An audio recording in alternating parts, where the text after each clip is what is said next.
I didn't go to Alaska looking for ghost stories. I went because I wanted quiet. Space. A place where I could think without noise or distractions. What I didn't expect was how heavy some places felt once the doors closed and the lights went out. Not scary at first, not dramatic, just wrong. And what still bothers me isn't that I had one strange experience. It's that 3 completely different people in 3 different towns described the same feeling. Like the room noticed them. Like something had been waiting a very long time for someone to finally stay long enough to feel it.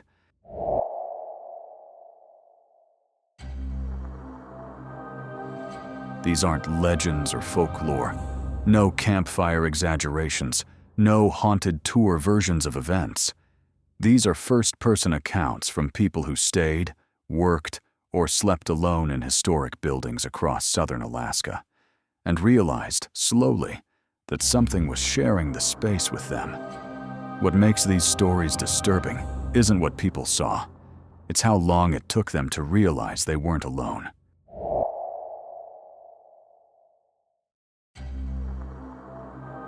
I was traveling alone through Juneau in late October, just after the tourist season ended.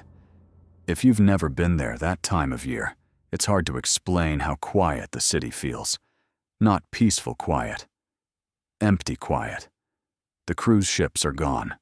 Most shops close early. And once night falls, the streets feel abandoned in a way that makes even small sounds stand out.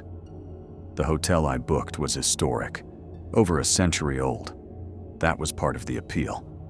I liked places that felt like they had a past, places that hadn't been scrubbed clean of their history.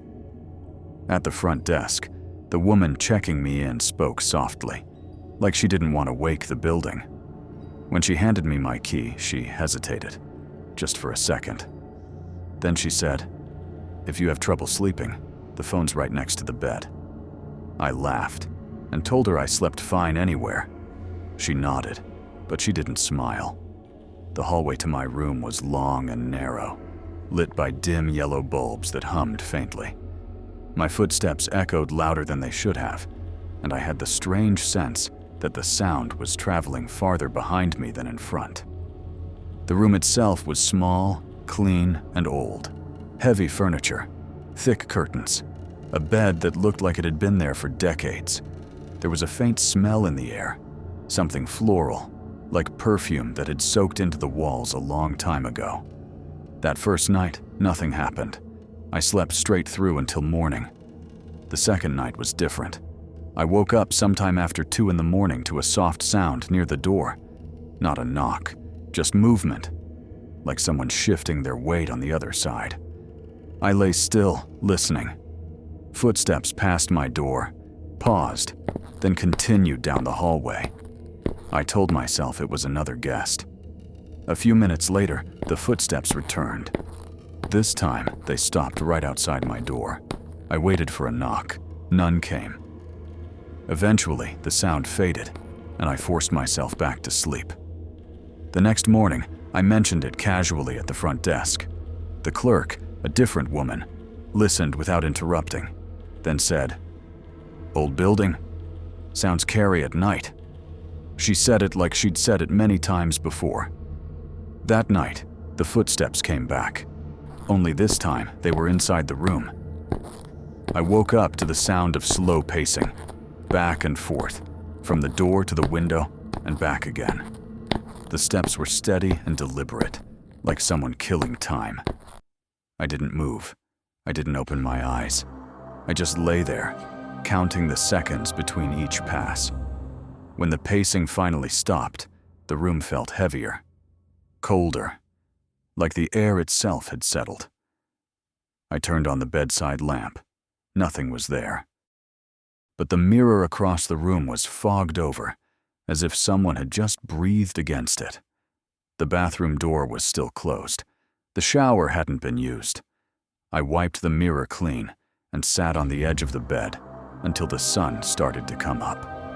On the third night, I woke up at exactly 2:43 a.m. I know the time because I checked my phone the moment I realized I was awake.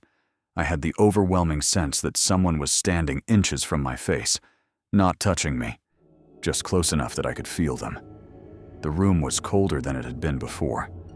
Not evenly cold, just around the bed. The rest of the room felt normal. I stayed perfectly still, afraid that if I moved, I'd confirm what I already suspected. After a long moment, the feeling faded. I didn't sleep again that night. I checked out the next morning. I didn't explain why. The clerk didn't ask.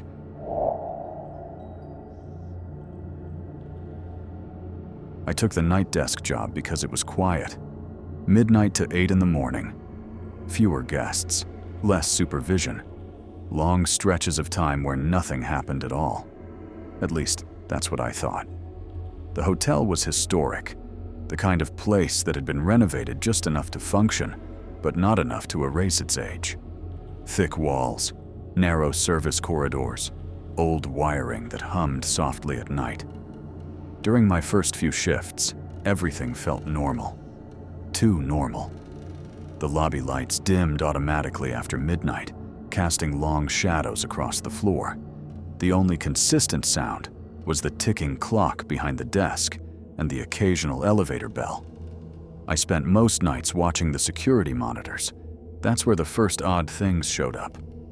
Motion alerts would trigger on the 3rd floor, the same stretch of hallway every time, even though no one was registered there. I'd check the camera feed and see nothing. Just an empty corridor lit by flickering sconces. At first, I blamed the sensors, until it started happening every night. Always between 1:30 and 3 a.m. Guests began calling shortly after. They all described different problems, but the details lined up too well to ignore. Footsteps pacing above them, a door handle rattling once, then stopping. The feeling that someone was standing just outside their room. One guest asked me to check the hallway because he'd seen someone pass his door twice without making a sound. I checked the logs. No one was assigned to that floor. I rode the elevator up anyway. The hallway was empty, but cold, noticeably colder than the floors below. The air felt stale, like it hadn't moved in years. As I walked, I became aware of something else. My footsteps didn't echo. The sound just stopped, like the hallway absorbed it. When I returned to the desk, the motion alert triggered again. Same camera, same spot. That's when I noticed something I hadn't before. The camera wasn't glitching, it was tracking movement. Whatever it wasn't rushing. It wasn't darting in and out of frame. It moved slowly enough to keep setting off the sensor, like it wanted to be seen. Around 2:45 a.m. one night, I caught my reflection in the dark glass behind the desk, and someone standing behind me. Tall, broad shoulders, wearing what looked like an old uniform. Not modern security, not military. Something older. I turned around instantly. Nothing. No footsteps. No doors opening. No sound at all. But the temperature dropped so suddenly that my skin prickled. I stood there longer than I should have, staring at the empty lobby, waiting for something to move. Nothing did. From that night on, the building felt occupied, even when it was empty. Elevators began stopping on their own, opening to dark hallways. The doors would stay open longer than usual, like they were waiting for someone to step out. Sometimes they closed without anyone entering. One morning, near the end of my shift, I noticed something new on the cameras. A shadow in the 3rd floor hallway. Not a person. Not exactly. More like a darker shape where the light should have been. It stayed perfectly still for several minutes. Then the feed cut out. When it came back, the hallway was empty again. I didn't report it. I don't know why. Maybe because writing it down would have made it real. On my last night, just before dawn, the lobby lights flickered. And for a split second, I saw the reflection again.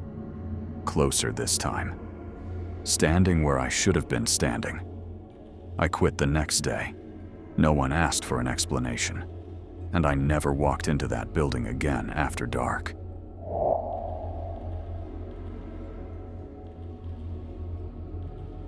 I didn't know anything about room 23 when I checked in. If I had, I still might have stayed. And that's what scares me the most. I didn't feel afraid walking into that room. I felt sad. Skagway already felt frozen in time. The town looked like it hadn't fully let go of the past, like the walls remembered things people didn't talk about anymore. The hotel was small and quiet. When I asked for a room, the clerk flipped through a paper ledger instead of a computer. She hesitated before sliding the key toward me. "If you need anything during the night," she said, "someone's usually here." That phrasing stuck with me. Not, "I'll be here," just, "someone." The hallway to room 23 felt too long. The lights buzzed softly. My footsteps didn't echo right, like the sound was being absorbed. When I unlocked the door, the first thing I noticed was the temperature. Uneven. Certain parts of the room felt colder than others, especially near the window and the far corner.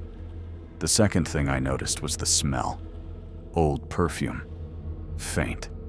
Worn into the walls. I set my bag down and sat on the bed. That's when the grief hit me. Heavy. Sudden. Crushing. Like stepping into a room where someone had just finished crying for hours. That night, I barely slept. Every time I closed my eyes, I felt watched. Not threatened, observed. Around midnight, I heard fabric brushing against wood near the window. The curtain had moved. I knew how I'd left it. When I touched it, the cold intensified, not spreading, but focusing around me. The air grew thick.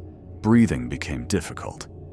Then I heard footsteps behind me, inside the room. Slow. Measured. I didn't turn around. I saw her reflection in the darkened glass of a framed picture. A woman standing by the window. Solid. Real. Old-fashioned clothing. Hair pulled back tight. Facing outward. I whispered, "Hello?"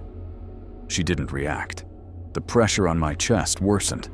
The room went unnaturally quiet. When I turned toward her, she was gone. The window was wide open. Cold air poured in. The door wouldn't open. It didn't feel locked. It felt disconnected. Behind me, footsteps returned. Closer. And then I heard breathing, right behind my ear. Long. Slow. Exhausted. The door opened easily when I tried again. I left everything behind and ran. I checked out before sunrise. The clerk didn't ask why. People ask if I think those places are haunted. I don't know. What I do know is that some rooms don't forget. They wait. And if you stay long enough, they let you feel exactly why.